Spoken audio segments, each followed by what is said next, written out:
Donc voilà, l'objectif de la présentation, c'est pas de zoomer sur un point technique plus particulièrement, j'en serais bien incapable, mais c'est de avoir un aperçu des impacts du BIM sur la filière électrique et automatisme du bâtiment. Alors, tout d'abord, je me présente, Bruno Guillemont, Schneider Electric.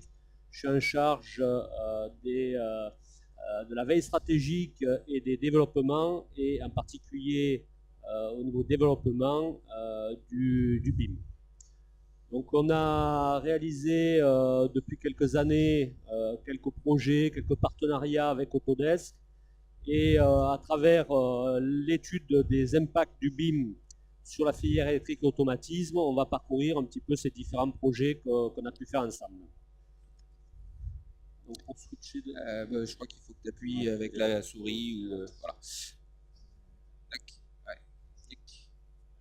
Alors tout d'abord, pour les enjeux, c'est autour de la data.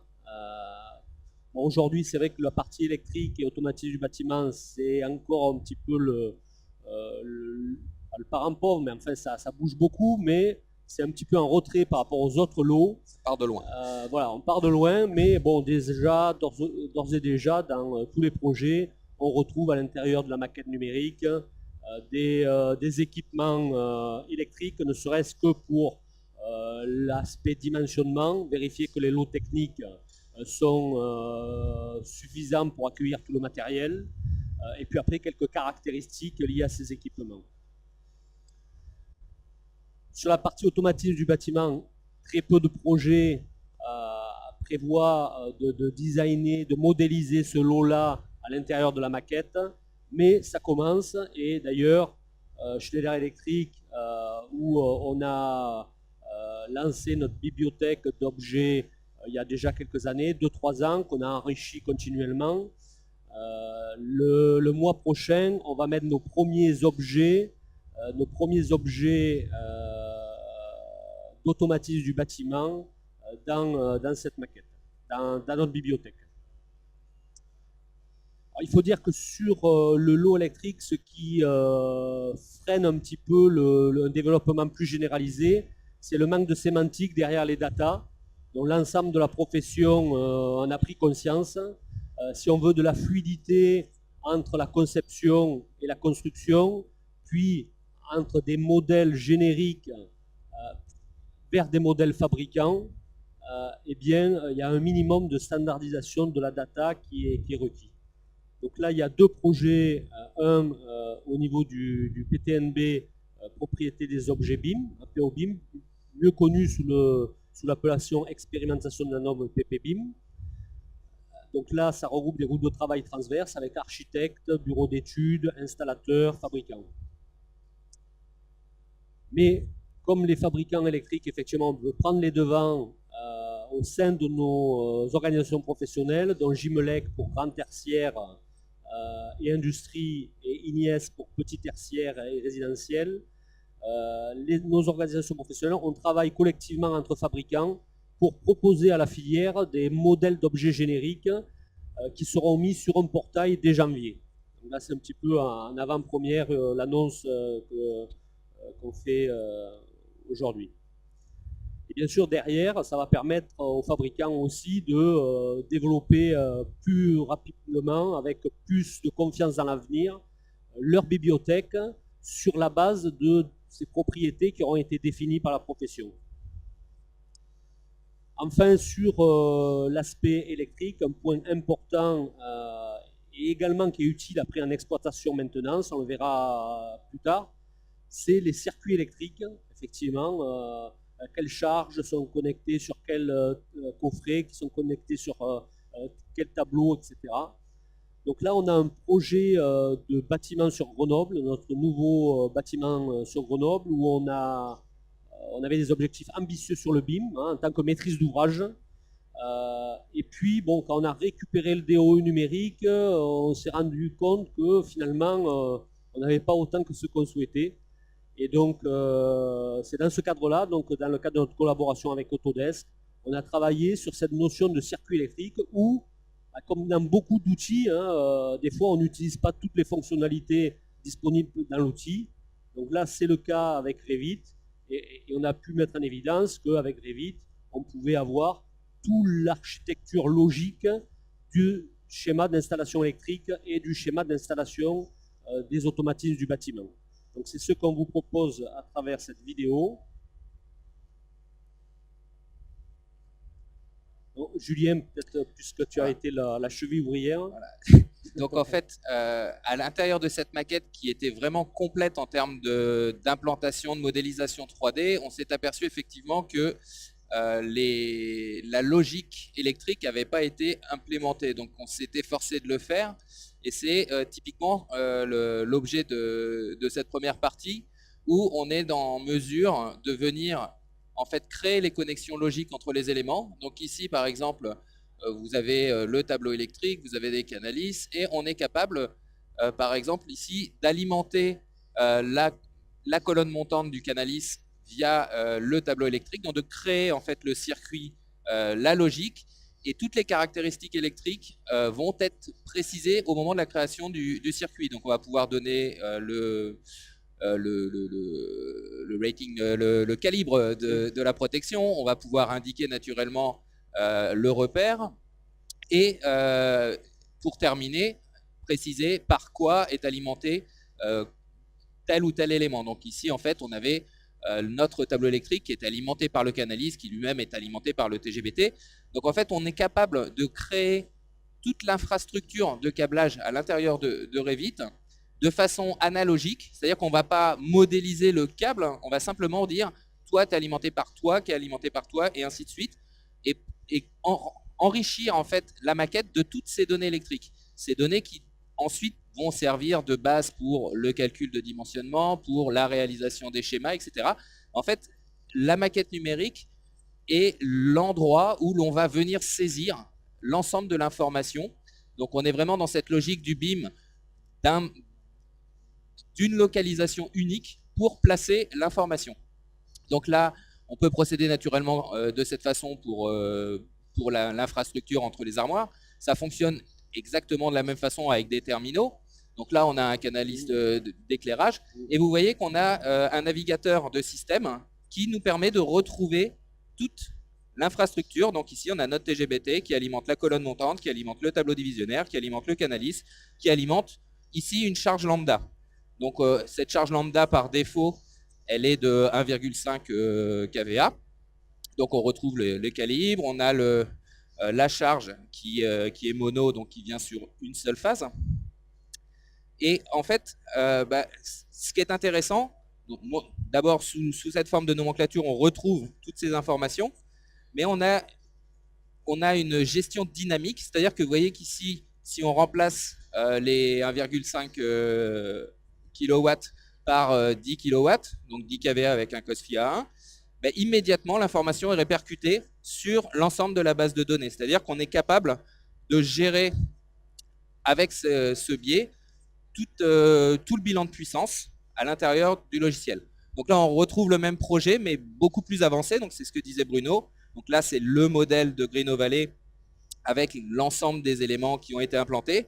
Et ici, on retrouve par exemple tous les départs du TGBT avec là aussi toute cette arborescence. On est vraiment capable de naviguer dans la maquette d'un point de vue électrique en termes de courant fort, mais de la même façon en termes de courant faible. Donc ici, on est dans une logique de GTB où on a un coffret GTB qui alimente des boîtiers de commande type Stibil, qui eux-mêmes alimentent ici un détecteur, des luminaires, une cassette, et on retrouve là aussi toute cette arborescence et toute cette logique de contrôle de la partie GTB.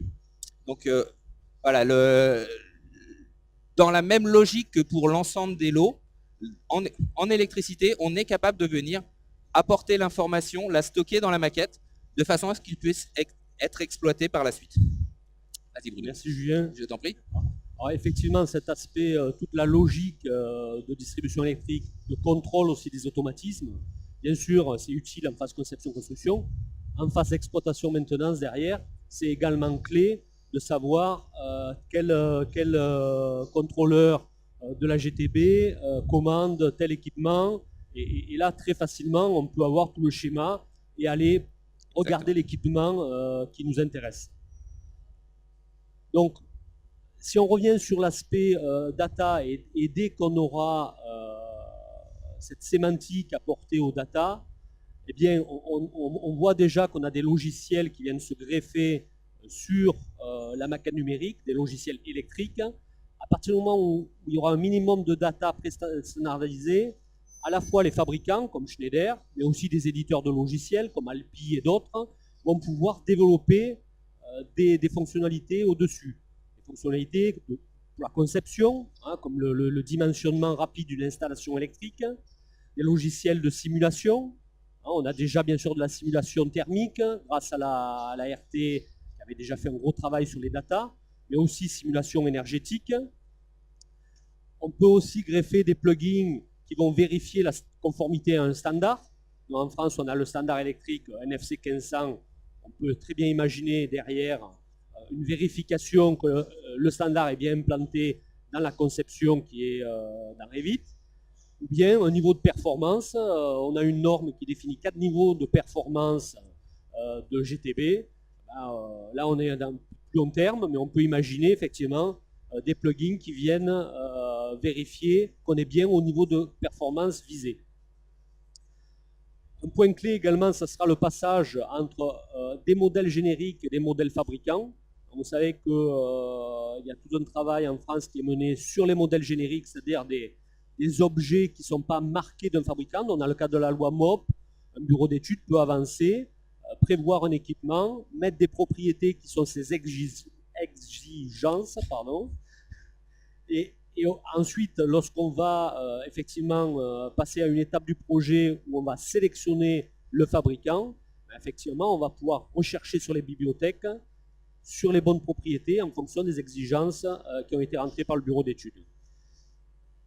Voilà, donc là on avance sur le sujet et on a des outils en développement chez nous. Là, j'ai préféré montrer un outil qui est déjà disponible et qui fait partie de RevitMap aux États-Unis, qui est un logiciel qui va permettre de sélectionner et configurer une partie de l'installation électrique.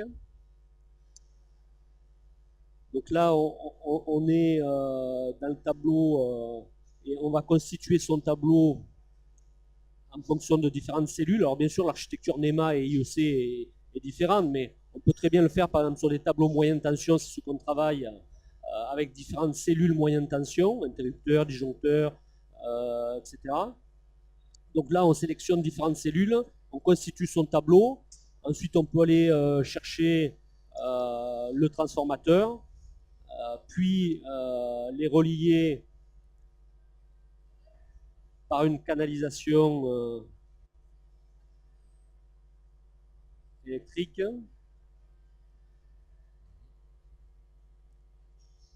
Voilà. Et on est donc dans un plugin sous Revit. Et puis sans quitter son projet, on peut récupérer et importer dans Revit ce qui aura été sélectionné et créé dans Layout Fast. Donc là aujourd'hui sur la filière électrique, effectivement, on a plein de logiciels à différentes étapes, indépendants. Bien souvent, il faut ressaisir dans le logiciel des données de charge, etc., au risque de se tromper. Demain, ces logiciels ont vocation à venir se greffer sur la maquette numérique, à venir lire qu'est-ce qui a déjà été entré, les charges, etc., et en sortie, aller mettre dans la maquette numérique ce qui est requis. Par exemple, dimensionner un chemin de câble. Lorsqu'on a fait ces calculs de section de câble, qu'on peut vérifier qu'effectivement, peut-être le chemin de câble prévu au départ est un petit peu trop étroit. Bah, effectivement, on va modifier la largeur du chemin de câble. Ah, ouais, je crois que c'est la même là. Comment voilà.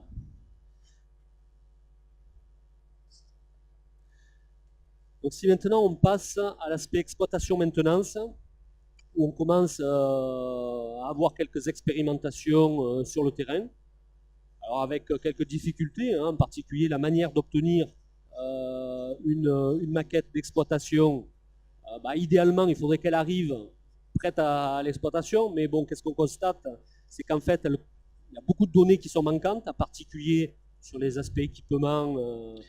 Souvent, ces données sont manquantes parce qu'on ne sait, Voilà. il n'a pas été défini au départ quelles étaient ces informations qu'il fallait mettre. Voilà. Voilà. Donc, il y a aussi un gros travail en amont qui est fait pour définir quels sont les besoins de chaque filière, là en l'occurrence la filière exploitation, et donc de savoir quels sont les éléments qu'il va falloir mettre dans la maquette pour l'exploitant. Et c'est ce qu'on a pris en compte dans le travail sur la standardisation des propriétés, c'est prendre des propriétés que définissent les bureaux d'études en tant qu'exigence, mais aussi des données qui sont utiles à l'exploitation, périodicité de la maintenance, etc., pour justement bien que ces propriétés soient identifiées. Et ensuite, on peut imaginer dans quelques temps, d'ici peut-être une année, que dans les conventions BIM, où on devient de plus en plus précis sur ce qui doit être fait à différentes étapes, eh bien, on en vienne à dire, effectivement, à la phase construction, lorsqu'on va sélectionner les équipements, il faut renseigner toutes les propriétés utiles à la maintenance, comme la périodicité de maintenance, et il y en a d'autres, les liens avec les notices techniques, etc. Donc là, globalement, l'attente en exploitation maintenance, c'est d'avoir un lien entre la maquette numérique et les autres solutions qui sont utilisées en exploitation sur un site, sur un bâtiment. Donc ça va être la GTB, la gestion des énergies, la GMAO, la gestion des espaces. Donc la maîtrise d'ouvrage, l'occupant, le facility manager a une maquette numérique, a ses solutions et attend une certaine interactivité, une interopérabilité entre la maquette numérique et toutes ces solutions. Alors, à minima, les attentes sont que la maquette numérique serve un peu de repository des data pour l'ensemble des autres solutions. Donc, toutes les autres solutions doivent prendre des règles de nommage conformes à ce qui est dans la maquette numérique pour pouvoir s'y retrouver. Donc, c'est déjà un premier pas. Et le deuxième aspect qu'on a travaillé avec Autodesk, c'est qu'est-ce que la maquette numérique peut apporter en termes de visualisation 3D par rapport aux solutions existantes aujourd'hui de GTB qui sont sur le marché, ou d'énergie management. Donc là, deux petites démos. Alors, une première fait avec Autodesk. Donc, c'est sur le site toujours de Green Valley, où ce site-là héberge nos équipes innovation. Donc, on a des capteurs IoT LoRa en cours de conception, d'accord, qui sont installés sur notre bâtiment. Donc, ces capteurs vont réaliser l'acquisition des données. On a une interface via le cloud avec une solution d'Autodesk en développement qui s'appelle Dasher. Dasher utilisant un viewer de maquette numérique, un viewer light, pour aller à la fois exploiter la maquette numérique, la visualiser, et aussi analyser récupérer les données qu'on passe dans l'interface. Il faut avoir en tête qu'aucune donnée graphique n'a été saisie par ailleurs, c'est celle de la maquette numérique. De la même sur les données techniques, des éléments, tout vient de la maquette numérique. On est vraiment dans cette logique de repository unique. Donc là, on a la position des capteurs et bien sûr, on peut récupérer l'historique. Donc là, c'est une liste de capteurs. On a des tableaux de bord qui permettent de voir comment évoluent les différentes zones. Ensuite, on va essayer de voir à travers soit l'occupation des bâtiments, soit les températures, par exemple, l'apport du 3D, de la maquette numérique et du 3D sur l'analyse de la data. Donc là, donc là, les capteurs sont en vert, la présence de personnes en magenta. On va rejouer en accéléré une certaine période de temps pour voir effectivement comment ça se passe en termes d'occupation des bureaux, où on voit qu'effectivement, donc là c'est principalement ce bureau, le poste gardien également.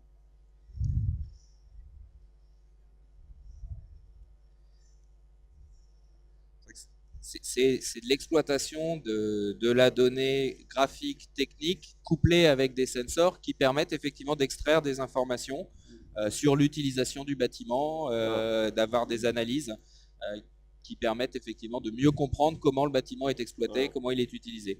Donc là, on a une salle de réunion, par exemple, qui, bon, là c'est un peu normal, puis voilà, on voit qu'effectivement, à certaines périodes, elle est utilisée. Donc tous les bureaux ne sont pas occupés, mais par exemple, ce poste-là est pas très occupé.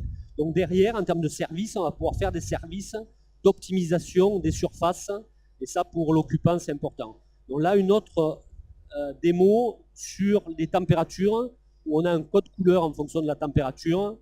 Et là, pareil, on va pouvoir rejouer en accéléré une période de temps, coloriser la maquette numérique avec différentes couleurs pour éventuellement peut-être détecter de manière très visuelle et graphique qu'à un moment donné, on a peut-être une chauffe trop importante, on chauffe trop la zone, ou refroidit, puisque là, je crois que c'était en été.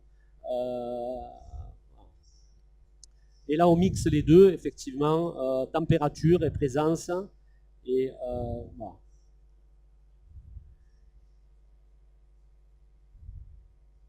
Donc c'est avec la maquette numérique, avec son côté 3D, va pouvoir apporter un plus en termes d'exploitation de la data, en plus des analytics, etc., que Stellaire peut proposer sur sa plateforme EcoStruxure.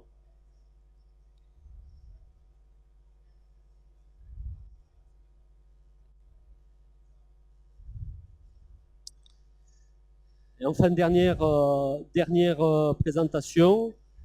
Donc là, on va d'ores et déjà l'implanter sur un projet qui est un hôpital, où l'idée c'est d'être dans la GTB pour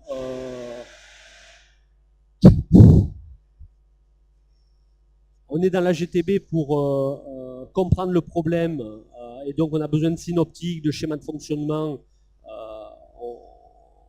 Une fois qu'on a identifié le problème, on a besoin de localiser précisément l'équipement. Et à ce moment-là, on va simplement cliquer sur l'équipement dans la GTB pour partir ensuite dans la maquette numérique. Et je pense qu'il fait revenir en arrière. Voilà, et clique à l'intérieur de la vidéo. Voilà. Et donc le Facility Manager dans sa GTB aura identifié le problème technique, aura compris quel est l'équipement en défaut. À ce moment-là, il va vouloir préparer son intervention. Il va dire, bon, je dois intervenir sur le ventiloconvecteur de telle zone. Il ne connaît pas un hôpital, c'est un bâtiment très complexe. Bon, là, la démo est bien sûr sur notre bâtiment, mais sur un hôpital, c'est encore pire. Le bâtiment est très complexe. Donc là, il va pouvoir, en cliquant dans la GTB sur un équipement, aller précisément le visualiser sur son site, sur le bâtiment, sur l'étage, dans le local, voir cet équipement, et en cliquant sur l'équipement, voir le lien avec la notice technique, des propriétés propres à l'équipement, et donc il prépare son intervention pour réparer au plus tôt l'équipement en défaut. Et pour un hôpital, c'est particulièrement important. Donc, ça, on veut l'implanter sur l'hôpital d'Ajaccio, qui a été BIM d'or, et donc il y a 2 ans, je crois. Hein. Donc là, ça sera pour l'an prochain, où l'hôpital doit être livré en fin d'année, début d'année 2019. En tout cas, notre prestation, c'est sur 2018. On va établir ce lien pour apporter donc du lien entre les solutions en exploitation, GTB, mais la même chose valable pour la GMAO, pour d'autres choses, et la maquette numérique, pour arriver à lier ça et apporter de la valeur à l'exploitant, au facility manager, etc. Voilà quelques présentations en parcourant l'impact du BIM sur la filière électrique et automatisme du bâtiment, et à travers quelques projets qu'on a pu faire avec Autodesk en collaboration, voilà, illustrer ces impacts. Ce qui est vraiment intéressant, c'est de voir que pendant très longtemps, depuis l'origine du BIM, on s'est surtout focalisé sur tout l'aspect conception, Ensuite est venu l'aspect exécution, donc tout ce qui se passe après l'appel d'offres. Et là, on voit que dans la collaboration avec Schneider que l'on peut avoir, on est en train de mettre en exergue qu'il y a une vraie valeur ajoutée à trouver sur cette phase d'exécution pour aller vers le tel que construit, mais aussi s'intéresser à la façon dont c'est construit pour exploiter et vraiment tirer bénéfice de l'utilisation du BIM. Je pense que tout le monde a bien conscience que le vrai intérêt du BIM, ça va surtout se situer après la partie construction. Or, aujourd'hui, la plupart des choses qui ont été faites jusqu'à maintenant, c'était surtout focalisé sur améliorer la façon dont on va être en mesure de construire. Maintenant, on commence vraiment à s'intéresser à la façon dont on va être en mesure d'améliorer l'exploitation. Et il y a beaucoup effectivement de projets en commun avec Schneider actuellement qui nous permettent d'explorer cela, de voir de quelle manière, en enrichissant de façon intelligente la maquette en amont, que ce soit même dès la phase de conception, puisqu'avec ce travail fait sur les objets génériques, pour ensuite les faire évoluer vers les objets de fabricants, pour ensuite définir précisément à quoi doit ressembler un DOE numérique pour être utile en phase d'exploitation. Il y a, je pense, des opportunités absolument extraordinaires pour vraiment tirer la quintessence de l'utilisation du BIM sur les 75% de coûts que représente 80%, ou 80%, ça dépend des sources. Mais donc, voilà, on sait très bien que sur un projet, dans le cycle de vie d'un bâtiment, 80% à 75% des coûts sont liés à la phase d'exploitation. C'est donc là qu'on a vraiment à gagner et on essaie effectivement avec Schneider de voir comment on peut permettre de réaliser ces gains qui, si on gagne 1% sur 75% de coûts, c'est sans doute beaucoup plus pertinent que d'essayer d'en gagner 5 sur les 20% qui précèdent, quoi. Et puis,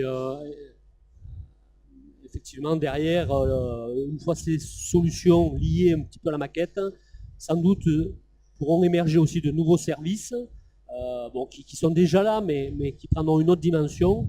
Je pense en particulier à la gestion des espaces.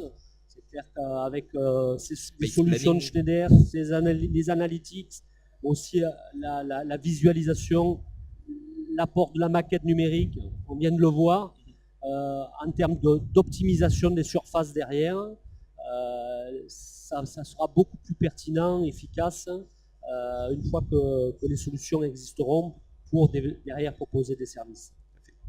Mais c'est qu'un exemple. Merci Bruno. Merci à vous. Peut-être des questions ?